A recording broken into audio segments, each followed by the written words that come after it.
In July 2025, Oliver Blume, Porsche's CEO, sent a stark memo to his staff.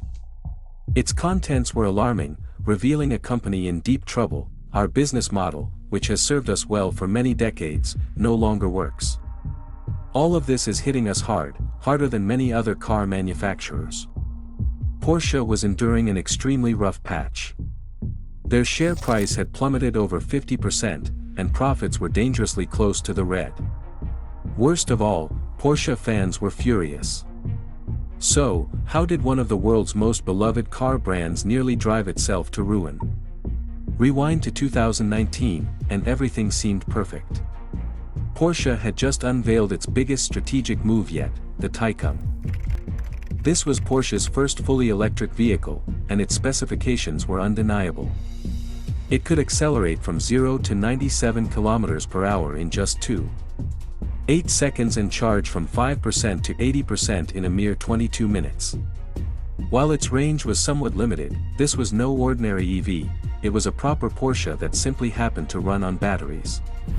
The motto, "Soul Electrified," perfectly captured its essence, and the reviews were overwhelmingly positive, bordering on intoxicating. But the Taycan was just the beginning. Blume harbored massive ambitions for Porsche, outlining a master plan. He announced that by 2025, half of all new Porsches sold would be electric, and by 2030, more than 80% would be fully electric. The financial goals were equally ambitious: operating margins of 15 to 17%, annual deliveries of 400,000 vehicles by 2030, and a commanding position in the luxury EV market. These were bold targets, yet seemingly achievable. Porsche had sold 280,000 vehicles in 2019, and that number was growing rapidly.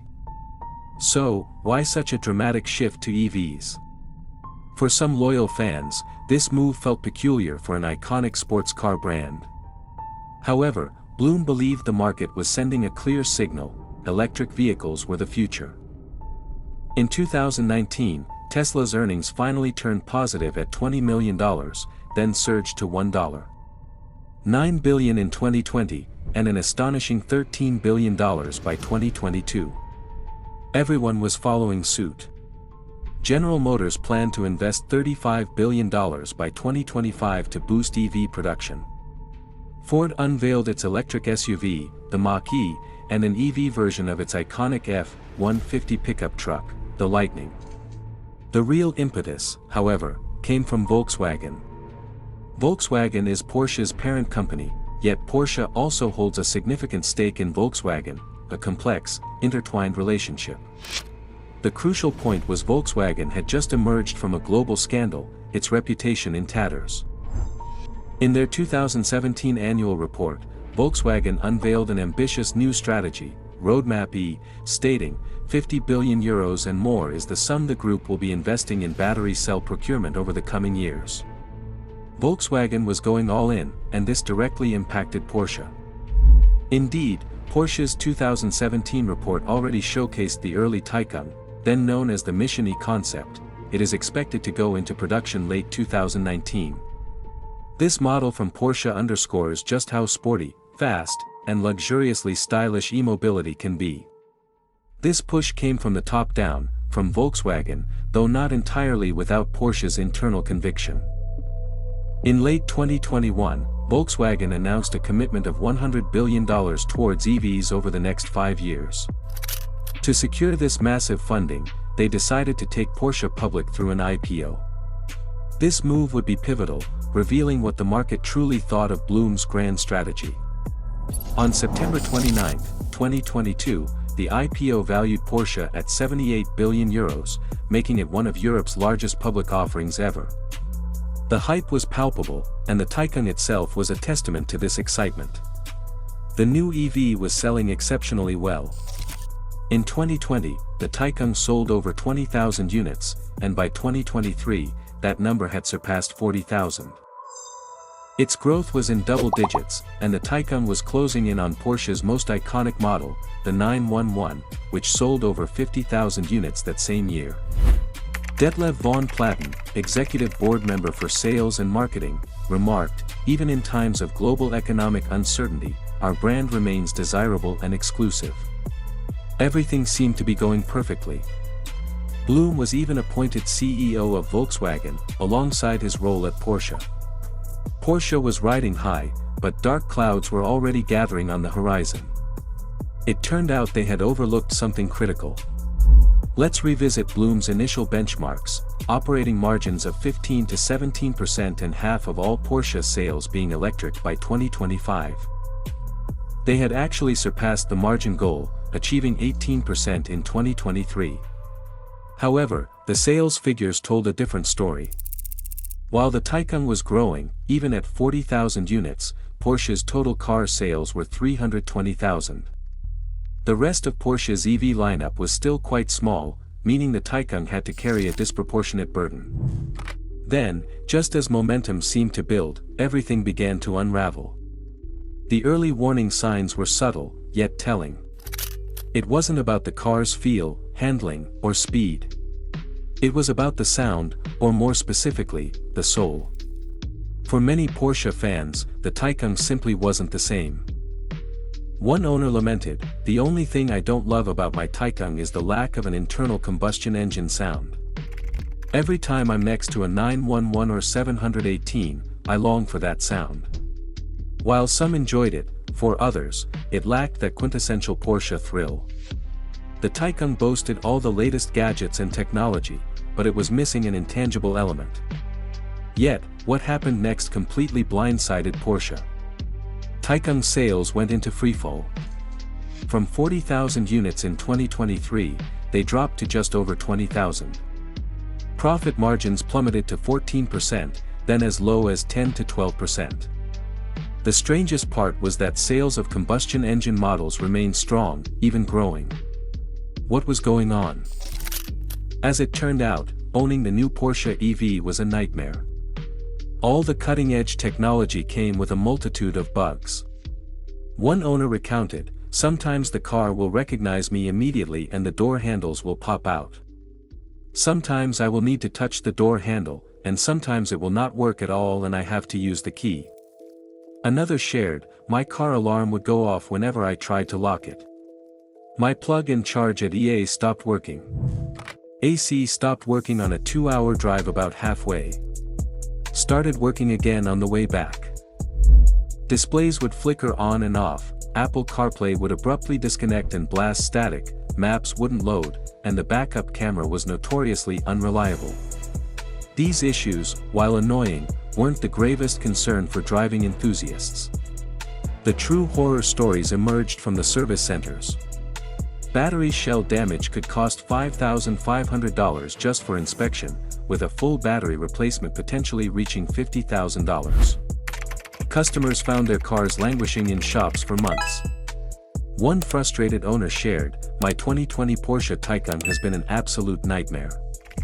It was in the shop for 3 months this summer. Within days of getting it back, the AC stopped working, and it's now back in the shop indefinitely.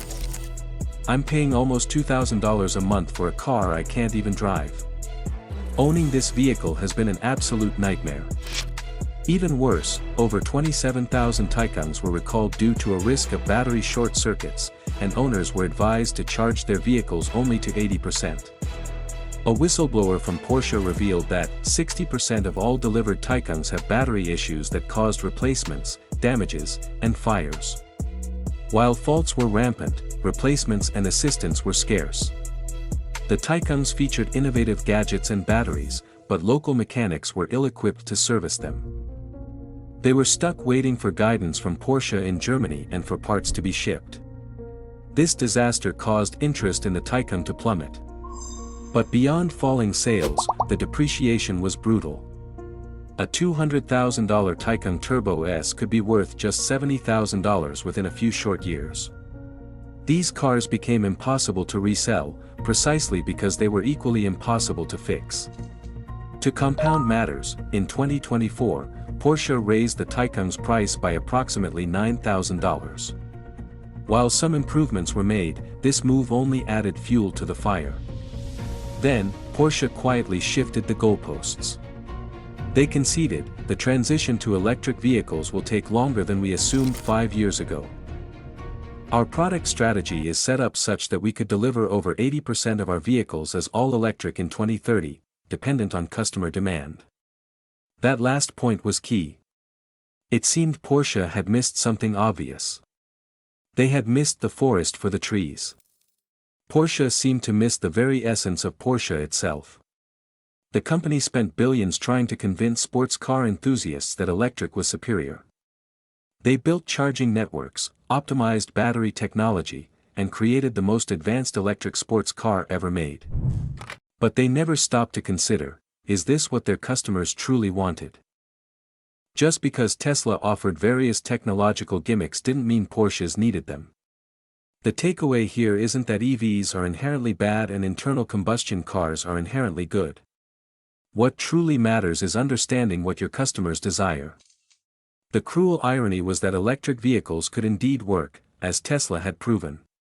But Tesla never attempted to replace the visceral thrill of internal combustion. It created something entirely new, attracting customers who sought silent acceleration, not engine noise. Porsche, however, was so committed to its electric future that it ignored what its buyers were saying. Soon, customers stopped buying their EVs but continued to purchase ICE cars, like the 911. Porsche became so engrossed in trends and technology that it forgot something else vital, the heart. As surprising as it sounds, sports cars aren't primarily about specifications. They are about emotion, feeling, nostalgia, sound, and the sheer thrill of owning a Porsche. The Taycan had the logo, but it lacked the heart. Other sports brands faced similar challenges. Even Ferrari, which had only cautiously dipped its toes into EVs, was experiencing weak demand. Porsche had severely misread the room. So, where does Porsche go from here? In July 2025, Bloom finally admitted defeat. He wrote to employees, "Our business model, which has served us well for many decades, no longer works. All of this is hitting us hard, harder than many other car manufacturers." Revenue was largely flat, but Porsche's earnings had collapsed, falling to $3.6 billion from $8.2 billion in 2023. Profit margins had plummeted, and the research, development, and manufacturing costs for EVs proved far more expensive. Even the rising sales of the 911 struggled to offset the massive hole created by the Taycan. Their share price recently hit an all-time low, down over 60%. Porsche announced it would cut 3,900 jobs by 2029. Now, their attention is shifting back to what's generating revenue. To strengthen the company's profitability in the short and medium term, Porsche is exploring the expansion of the product portfolio to include additional vehicle models with combustion engines or plug-in hybrids. Investors also demanded Bloom's resignation, and as of now, he is focusing on Volkswagen, with Porsche actively seeking a replacement CEO. Porsche hasn't entirely given up on EVs, but the focus is clearly moving back to combustion engines. It seems Porsche still has a long road to recovery. The question is, can they regain customer trust?